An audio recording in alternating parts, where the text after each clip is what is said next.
Welcome back to Melanin Minds, uplifting Black women creatives in the comic book and manga space. We have reached our season 2 roundtable talk where I bring all the amazing people who can make it back. And we're just going to have a really good discussion. Of course, the topic this season was intersectionality. So that's going to be a lot of the focus for us today. And so at the moment, we have Barbara and Ty back with us. Hello. And so, of course, I guess you guys can each introduce yourselves real quick in case anyone forgot or wasn't paying attention last on your actual episodes for some reason. Some of us have short-term memory issues, so you know how that is. So, Barbara, we'll start with you. Introduce yourself. Okay, so I'm Barbara Brandon Croft, a cartoonist, a newspaper cartoonist. I made the first Black woman to be in the mainstream press. Back in the day, I was syndicated for 14 years. And now, and my dad, I can mention him. My dad was one of the pioneer Black cartoonists, newspaper cartoonists. He had a comic strip called Luther. And now I'm just doing it on my own. Yeah. Is that okay? Yeah, okay. Oh, that was fun. Hi, I'm Ty. Online I go by Black and Culture. I am a nerd and otaku culture content creator. I also make edutainment content about nerd and otaku spaces. And recently, I say recently, but I've been in this for a while. I also work as a comic book editor. I also am in the process of just kind of working within the comic book and sequential art industry. I have my own comic book with my dad. And yeah, I do a little bit of everything, but I'm very passionate about sequential art. Nice. This is true. And can I just say that like both of these women are like the most like relaxing toned people I know. Like I meant to bring this up to you, Barbara, when we were talking before. I was like, your voice is so relaxing. That's funny. I like Very that. relaxing. I like it. And of course, Ty, I think I told you, like you come off very down to earth and just chill. And so I love it. Talking to both of you is always that's nice. Me ain't nobody got time for all that yelling. Exactly. This is true. So I do have specific topics I wanted us to cover, but I was eavesdropping on a conversation earlier. I say eavesdropping because it wasn't actually anyone talking. It was through messages. And Ty, you might have seen what I'm talking about because it was in Discord. And it was about the portrayal of Black women in media, namely comics, because it was comic people talking. I didn't see a single woman chime in on the argument, and so it was a bunch of guys against one guy. Okay, you didn't know what I'm talking about. A guy against one guy talking about this topic, and so I'm curious. What are some things we see, or even what are some things we see with how Black women are portrayed in media and comics that are very much stereotyped that we see quite often, especially when we're written by non-Black women. And Barbara, to kind of key you in, the argument was about the fact that a lot of times Black women are written with attitudes. Yeah, aren't we? Yeah. Yeah. I was curious what the argument was. What was the one guy against the others? What was the one guy saying? What was he saying that? His argument, of course, was a lot of times Black women are written with attitudes. Everyone was against him. The book in particular he was talking about is a book I enjoy. And because of the character, and I know the creator, and I've read the story and everything about it, I know where it's coming from, I know where it's going, and I know the point. But I still stand by his statement being accurate. So I wanted to hear you guys chime in on that. That's interesting. I mean, there's a long history of how Black women have been shown in comic form.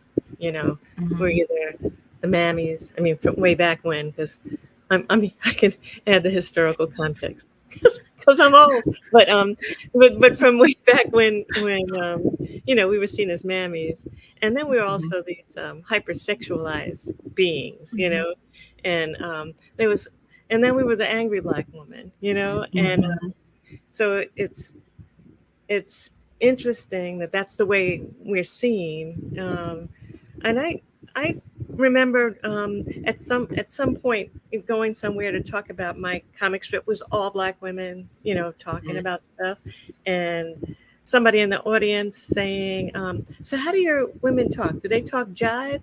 Of course, it was a white woman who asked me that, and I was like, "What exactly is jive?" I'm like, "What are you talking about?" So she had this idea without seeing the strip, just knowing it was black women, that it was going to be this jive talking woman, which she could not explain what that meant. I said, "Do I talk jive?" I'm like, "You've been here sitting here listening to me talk. Is that what you're talking about?" Because my characters are a reflection of me. And so if that's what you see, and that's not what I'm putting out there, then what is happening here? Is it some preconceived notion of what black women are? It's ridiculous. Yeah. I actually like that you brought up the stereotypes of black people in literature a lot. Just to go a little bit deeper into that, I love this conversation. Historically, black people have been portrayed in very specific archetypes. So for black women, it's the mammy, the Jezebel. For black men, there's also things like the Sambo, the Brute, and the Uncle Sam. And a lot of these things have yes. I'm very, very interested in this conversation. I knew you would be. But these are stereotypes that have historically carried down through minstrelsy into our modern culture. So a lot of these are just preconceived notions, internal anti-blackness that people carry about us. And I think for a lot of Black people, not just non-Black people, but Black people themselves, we carry these things because this is the media that we typically consume. So I think there's this click in us. It's like, oh, Black woman, she's supposed to be this and she's supposed to do that. And when you try to subvert that, I think that people try to box you in. And if you try to use that, because I do think that anger is a unique part of the Black female experience. You can't live in America specifically and not right and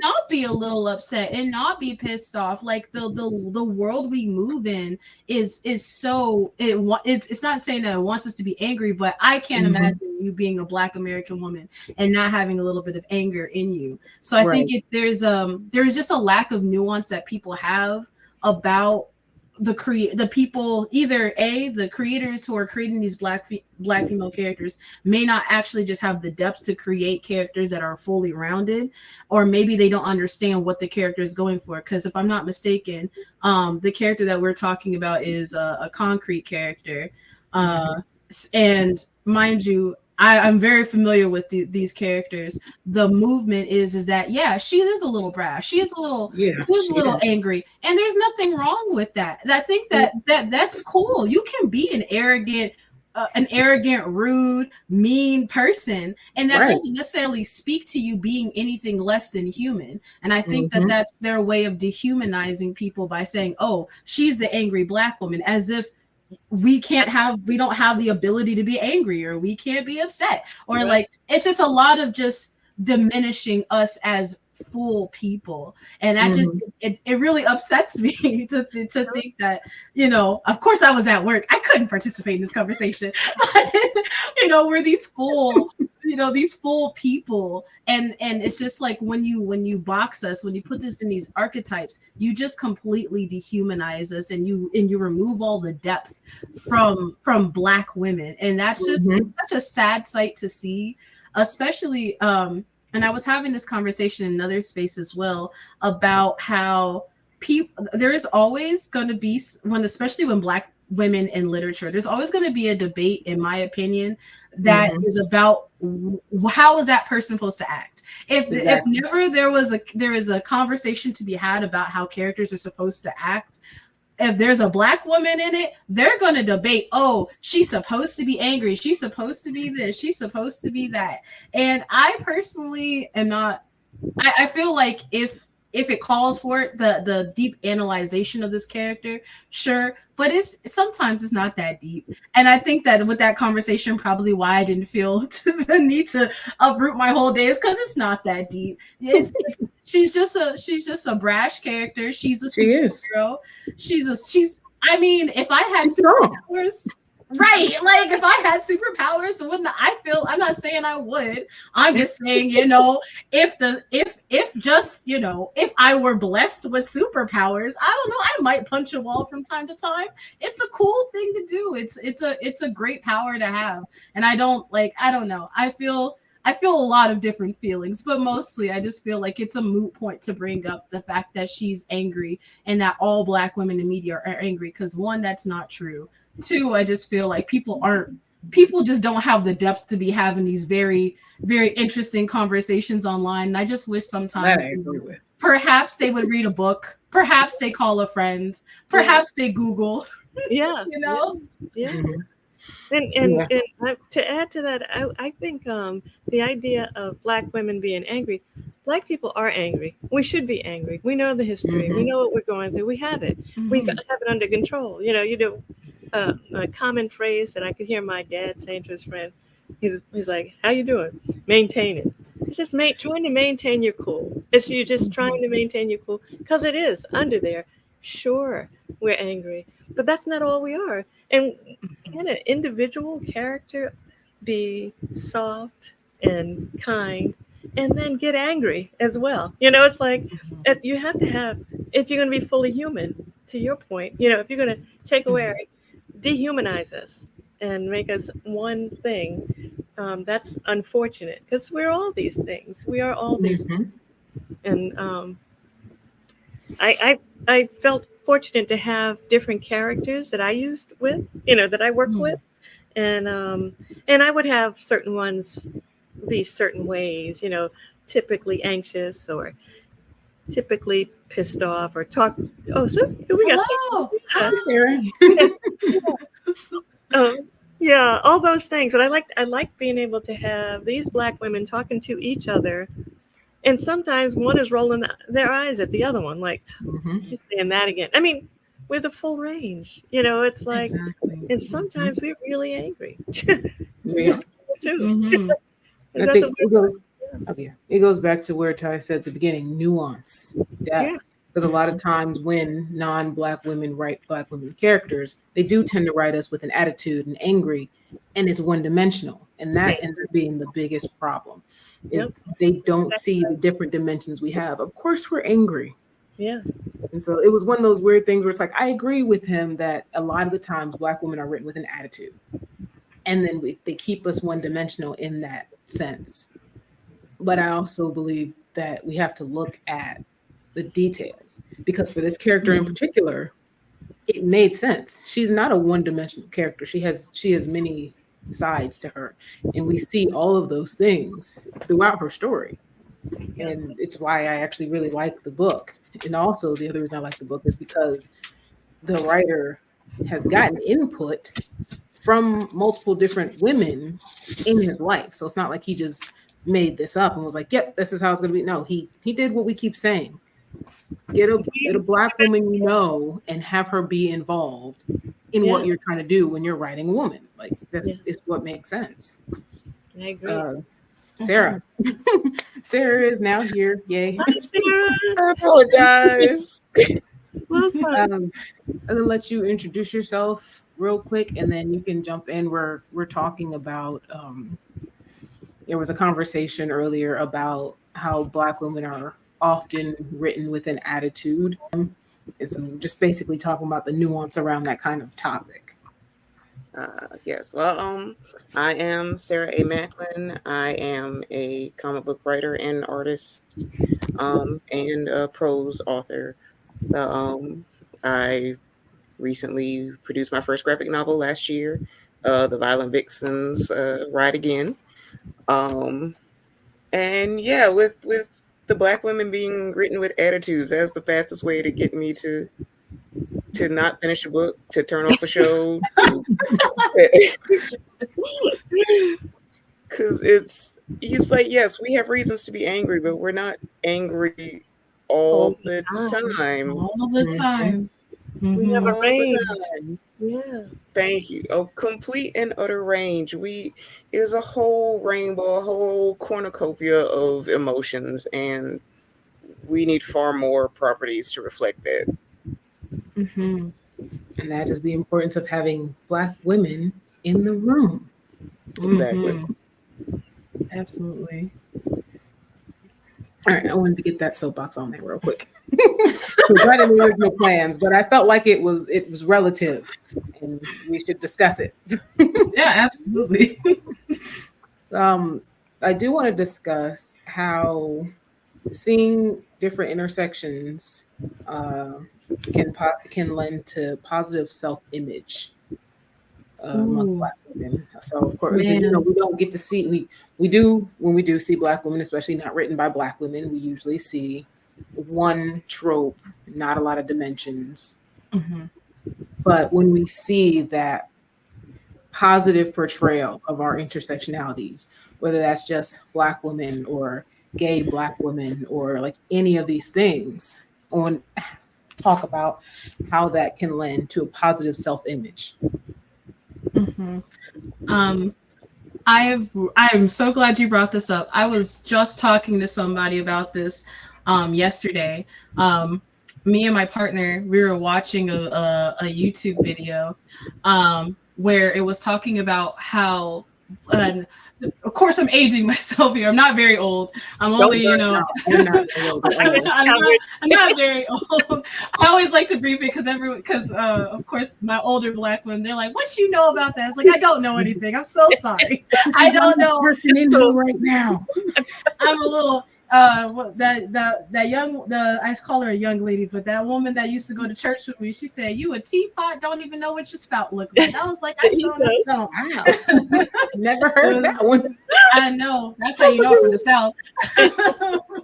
But I know a lot of women, millennial women. One of their icons was from a different world, Whitley. I know that Clara Huxtable. These were women that a lot of women the generation above me really, really looked up to. And as I was watching TV and consuming TV, I realized that there aren't a lot of Black women that I could say confidently that I really look to, because of my specific intersectionality of not just being a Black woman, not just being a dark-skinned Black woman, but being a dark-skinned fat Black woman. And it's that's just how I appear in this world, and that's okay. But I never saw myself. That was until the Parkers. Meet the Parkers was the first time I ever saw a fat Black, dark-skinned Black woman with her mom that looked just like her. And I was like, oh snap. That's at the time I was like maybe 6 or 7, but that was me. Like that was my lived experience. And now as I've grown up, there have been, I can really only count on my hand so few dark-skinned, chocolate, fat Black women in media. But sidekick. They are always the sidekick. They're the best friend. They're just very sidelined, which is crazy because in my own life, I'm very much the main character. And I would agree with that. It's almost disheartening because of course there's the intersectionality of fat Black and woman is such a unique intersectionality because of the various type of prejudice you may receive. So of course you're gonna feel some heat from I'm being attacked by a singular fly. I'm so sorry. I got one that just keeps just zooming past my face, distracting me. But I have felt the prejudice of being a dark-skinned Black woman before. I felt the prejudice of being a fat girl, and then of course everyone because of those different intersectionalities tells me how I'm supposed to feel, how I'm supposed to think. I should be grateful that people find me interesting or that people find me worthwhile because of where I sit at. And I think that I also see that in our media, that fat Black women are often put to the sideline, that they should be thankful to be available and visible at all, that it should be grateful that someone even decided to write them into a script. And I can tell when these beautiful fat Black women who are like actresses, like the young lady who's in Glee, when I finally saw her step outside of Glee and do other projects, I was like, yeah, of course, because she's amazing and she's great and she's brilliant and she's a fantastic actress. When I saw these other fat Black women doing great things, I was like, yeah, of course, their weight doesn't hold them back. They can still dance, they can still get it. And it's kind of just, it's a little sad, because I realize that even as much progression as we've made, the prevailing ideal of what a Black woman is supposed to be is still this hyper educated, slim, maybe mid chocolatey, maybe light skinned Black woman. And not to say that that's not a beautiful thing to exist in this world, but out of all the Black women that exist, not every Black woman is highly educated. Not every Black woman has gone to college. Not every Black woman is thin. Not every Black woman is light skinned. And I would love to see in our representation as we continue to diversify our stories, I would love to see more diversity in the types of Black women that we decide to put in our stories. And I definitely see that in indie works. I will say indie comics, indie comics always got me. I'm always going to find me a chunky Black girl. And some of our mainstream media, I would definitely love to see us diversify the type of Black women that we have, because it really is so important. And that's honestly kind of what makes me make sure that I, despite me not initially wanting to, but it makes me want to show my face more. It makes me want to get out there and show that I exist, because I am in fact that dark-skinned chunky Black girl. I'm kind of educated, I maybe went to college or whatever, it was community, but I went. I went, people like me. And I think it's just important that I show up and I exist and I am there, because I just feel like there just needs, because there's just more than just me that exists. There's tons of women and girls that look like me, but they just need to know that I'm there. And I feel like I really, really wish there was more of me out there doing the things that I'm doing. And people notice it and called it out, that kind of stuff. Yeah. Oh, most definitely. Yeah. I'm going to just talk as the old person here, who, growing up, there were no Black women that I could see. I grew up in the 60s and the 70s. I'm like, the first Black woman on TV that I can recall was Julia, Diane Carroll. She was the nurse, and she was also the sidekick to the doctor, but it was her show when she had a kid. And she was single mom. It's interesting to go back and see how things were brought into my experience in seeing us in the media. So I mean, and we had Eartha Kitt, who was Catwoman on Batman. I was like, oh, there's somebody with some color there. We had Malibu Barbie. I'm like, oh, Barbie's got a tan. It's like, so it was just that kind of thing. But as far as the comics went, it was like when Charles Schultz put Franklin in. That was like big news, and it's still big news apparently.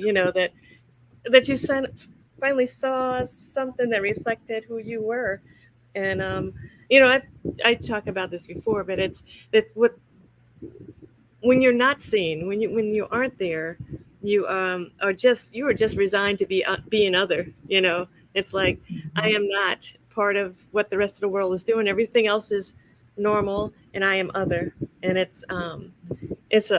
we've come a long way for sure. But you're so right in saying that we need to see the whole range of Black women, and we need to see Black characters written and drawn by Black hands. That you can feel that authentic voice coming from them.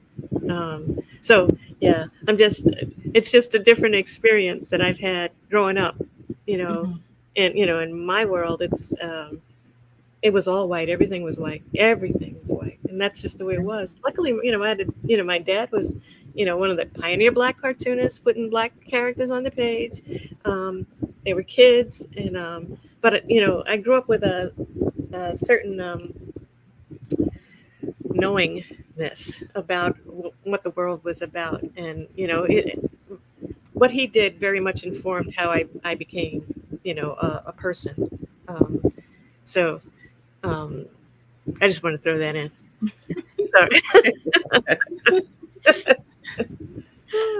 Well, I guess I'm gonna speak for the middle-aged people.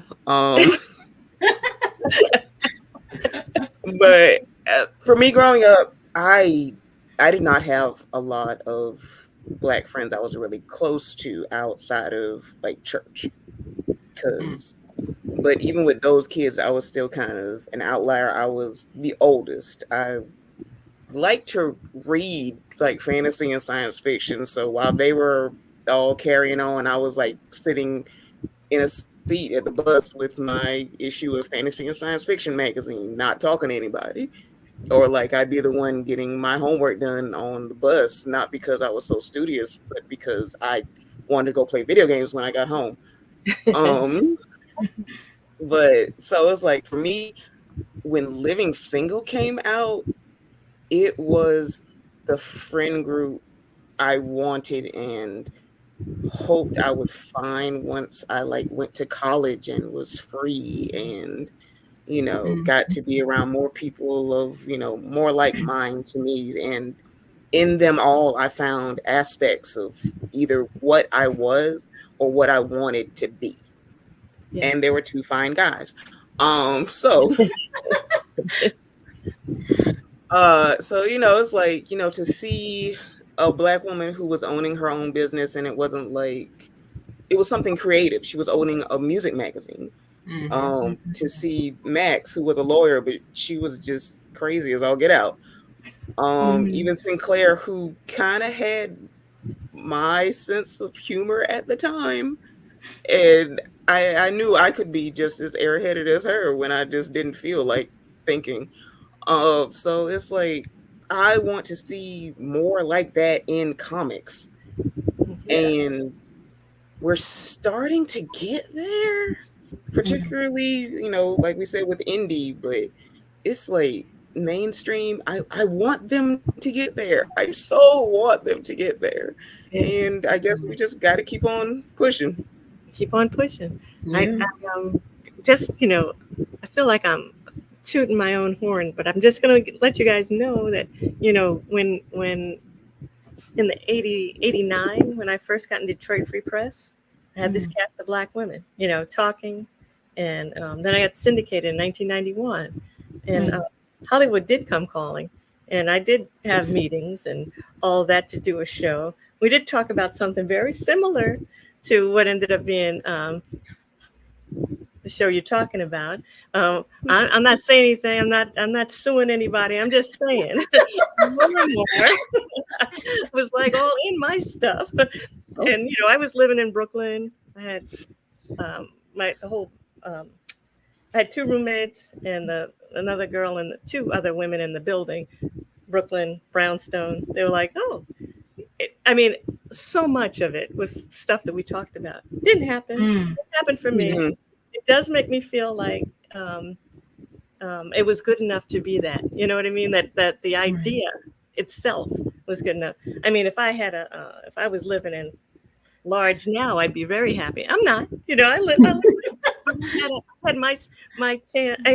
had my time in the sun with having authentic Black women talking and to each other, and it got the attention of Hollywood to make something happen. I was a hillbilly. I didn't understand. Like, I come out there and I was like, the guy went to take my bag and I shook his hand. He's like, I was going for your bag. I was like, oh, I was like, I didn't know. I was like, what's happening here? I didn't get it. But what you have to be is you have to know stuff. You have to know more and be open to it and not so afraid and all those things that I was and still am to some degree. That's just my nature.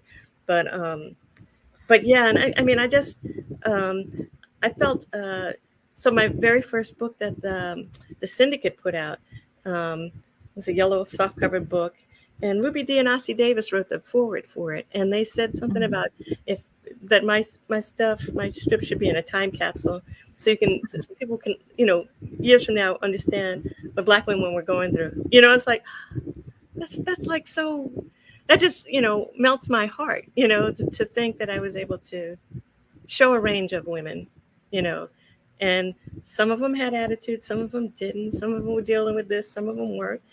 All of them were friends. They didn't have to be the same. Just like you're saying, you saw those women up there. You're like, I would hang out with them. It's like that's the way. That's what you want to be able to put out there. So, I just had to throw that in because as soon as you said it, I was like, oh, I don't want to sound like the angry. But no, I understand. So desperately, as I've been doing the work that I've been doing, like connecting with people in the comic book and manga industry, I wish that we had some kind of detailed like list of our specific aspect of history. Like a lot of during Black History Month, I was doing a series on just different aspects of our history and comics, researching the all Negro comics and then going back and trying to find where we are. And there really isn't a detailed history, like a book that we can go to, or even like a consolidated website. I know that there's one website, I believe it's called Black Comic Lords or something like that. I know that they're detailing a lot of different Black comic books and indie books, but a lot of them don't have our history. And I end up, the more, and I'm so thankful to you, Tashi, for doing this, because the more and more I watch you work and the more I watch my peers work, I realize that there is really a need for us to be documenting the women in this industry, because we're just Black men. No disrespect to my brothers, I'm here for you. I want you to succeed, truthfully. But like, where's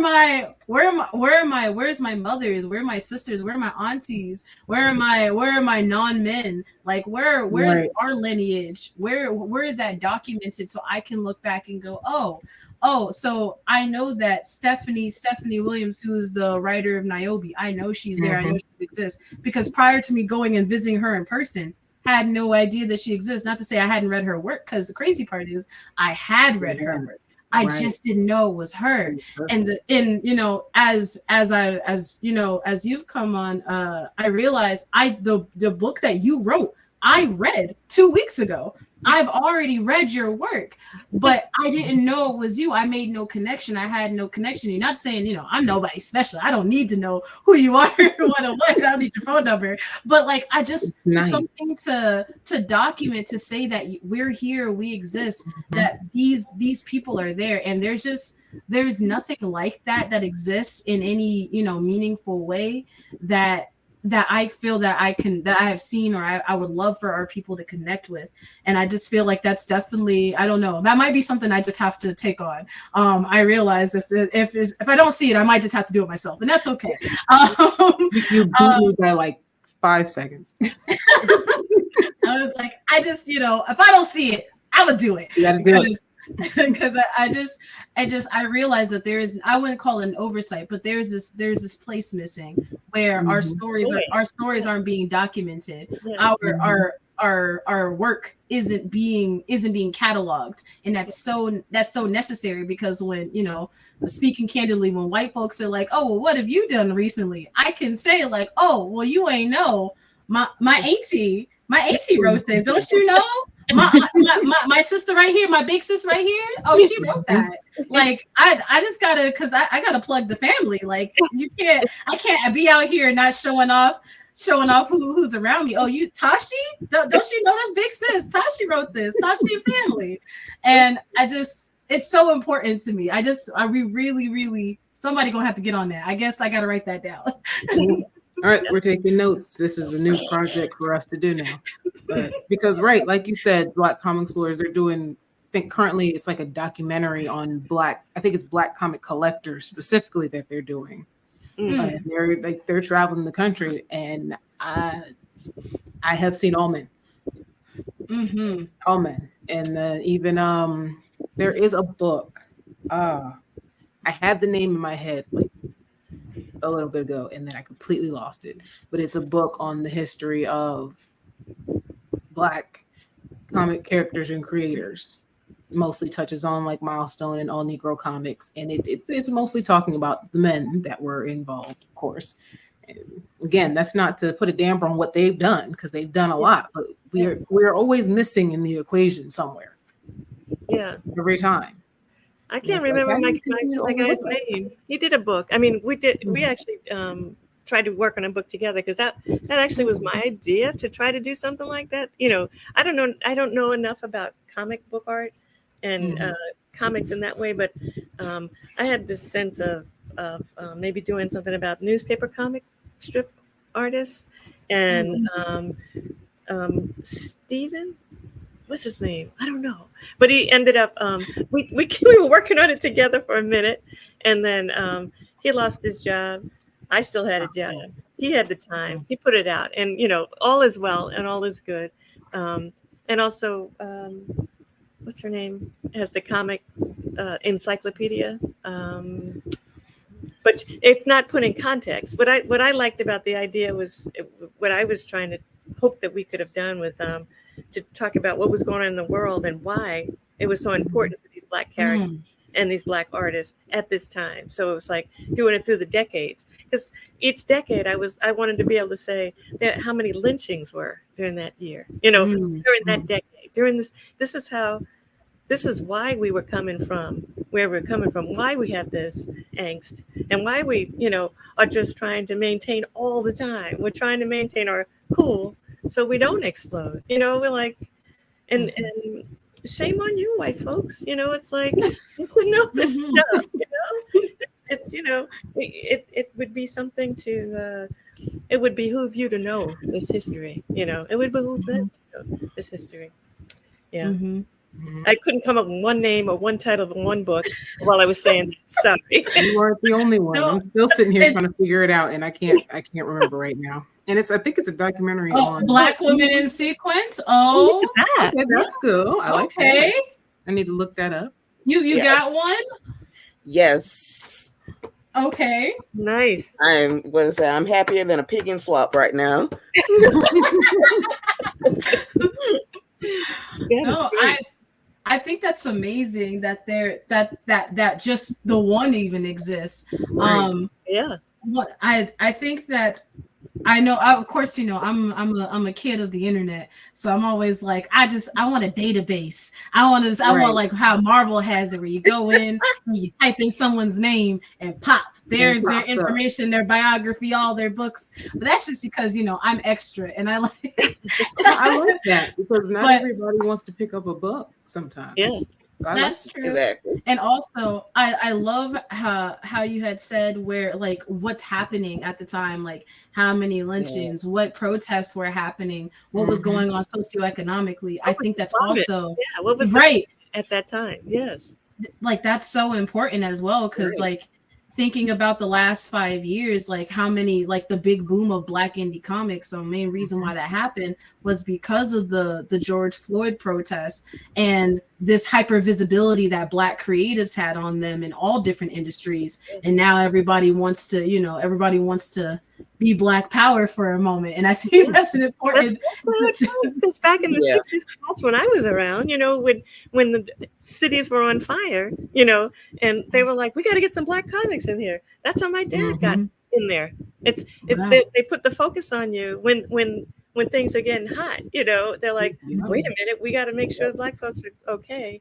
And they wanted their papers to reflect their readership, because we were reading and buying the ding dangs, you know, try not to curse, the newspapers, and we were part of their readership, you know. And so they had this kind of, they thought that would be a way to appease us, you know. So just like you're saying, so now again, they got after the George Floyd monstrosity, they wanted to again put us back in focus and let us think that we mattered in some way or another, you know. It's just a very interesting way. I mean, you get a different perspective when you're you know, I don't want to sound like Grandma Moses, but when you do get a different perspective when you live that, you know, you've lived that, you've seen it, how it goes, and how it's you know, in and out of vogue, you know. That's the way it has been so far. Who knows what's going to happen next with Yeah. Yeah. Reminds me of the conversation I was having with someone the other day. I was about to say who it was, but I'm not going to say that yet because it was actually during recording for season 3 of Melanin Minds. I'm not releasing who all is part of that just yet. But we were talking about how it's always this big in mainstream, this big boom of Black comics and Black media whenever something happens. And then once the drama and the extra has started to die down, then they're like, okay, I think we've placated them enough. We don't have to do this. We don't have to do this anymore. We can go back to the usual. Okay. Yeah. We don't have to keep spotlighting them. And so that's why I was like, indie is important. Indie media is important so that we can continue to keep us at the forefront and sharing the spotlight so that we don't have to keep seeing this dip every time there are no longer social issues going on, or at least they're no longer at the forefront. So we were just talking about that last week. That's something else. I'm sorry. I'm shaking my head just because it was once you mentioned it, I realized, I was like, yes, that is exactly what happens every time there is some kind of great schism. They're like, let's open the floodgates. We need some melanin in here. What's you got a story? I wanna greenlight your story. You've got a pathway. Let's get it out there. And then we're seeing it now, and once we have achieved equality, once racism has ended, once everyone's happy for a while, once everyone's good. Oh, the Black folks, there's enough Black people in the room. We're just gonna. You guys got it right. Thing is over. Slavery ended. And it's honestly, I would say it's disheartening if not we had the oral history and the physical history to just show the lineage, and we've just seen it happen over and over again. And I think not to be necessarily I don't want to sound fatalistic about it, as if like there's no way of changing it, but I don't think that in the current way that media is being distributed, in the way that we consume media now, that there is a way to circumvent this issue. Unfortunately, I think this is just like a symptom of racism, late stage capitalism, whatever, what all the isms and what it is that is of the country that we live in. However, I think something that might happen is building a stronger support system internally. I've noticed over a large portion of this time that a lot of creators do get a big shout out, but I personally haven't seen as many women get shouted out, specifically Black women get shouted out during these moments. And I would love that as we're building this infrastructure, because I know that's what everyone's always talking about. How do we support each other? How do we share people around? I would love to see more of us get shared around, because there's so much more of us in this industry, than anybody is really saying. And it almost makes us look like we are this little tiny pocket. And I mean, statistically we are a small group, but I think that we represent so much more of sequential art, not just traditional comics, but also like actual cartoons and other parts of sequential art. We represent so much more of this industry than what people are saying. And that's a little, it makes me a little salty. Not gonna hold you. I'm a little salty about it. I think even the statistics, the percentage numbers are low, because that's only who is recognized. Who's out there not being recognized? It's not being counted in that percentage. That's right. That is fair. Yes. No, you go. I was going to say, honestly, because reading comics is what brought me to making comics, and with women being the dominant comic buyers in this country, which with the induction of manga,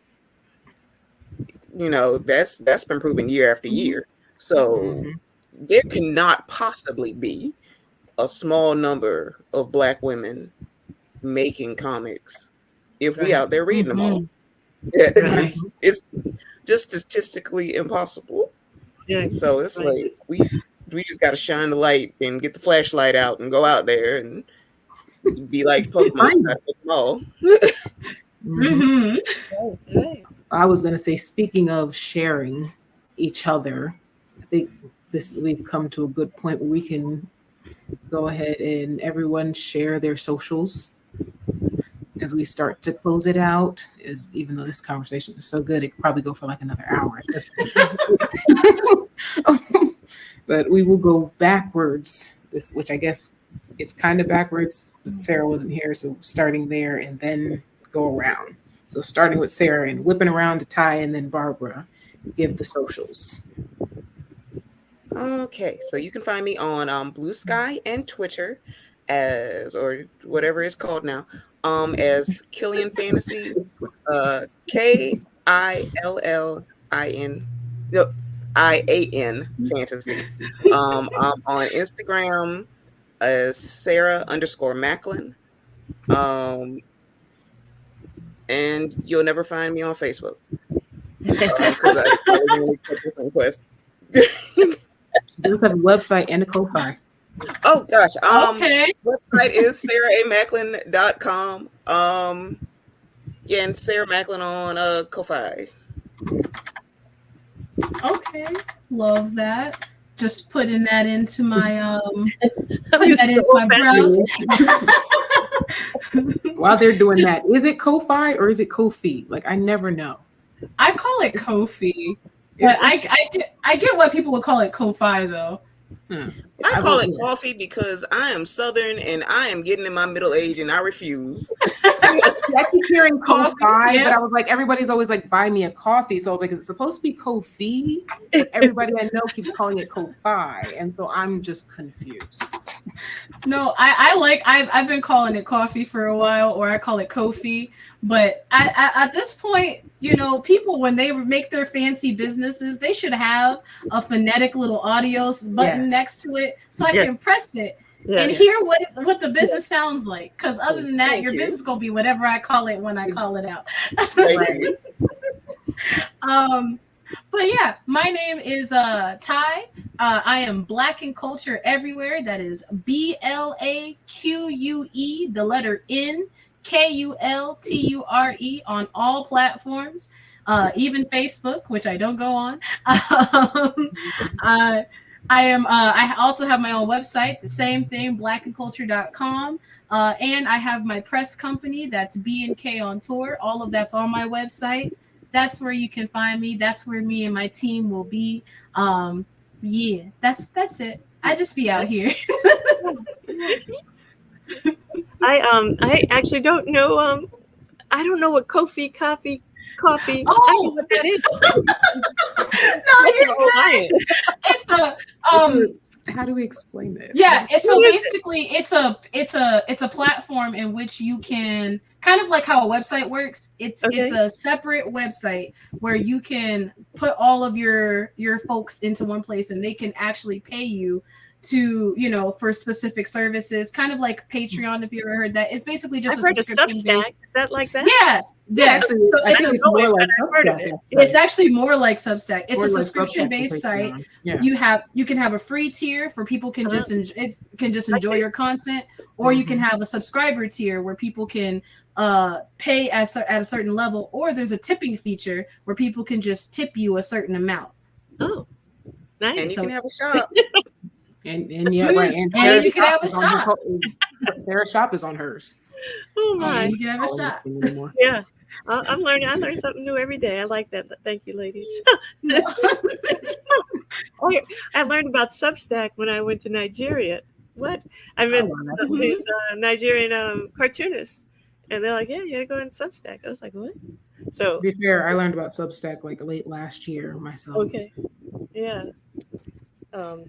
So my stuff is it's under my name. It's Barbara Brandon Croft all together.com is the website, or Barbara Brandon Croft. I'm on Instagram, and I have a little blue check that says it's really me, because there have been some folks out there saying they're me. I was like, that's not me.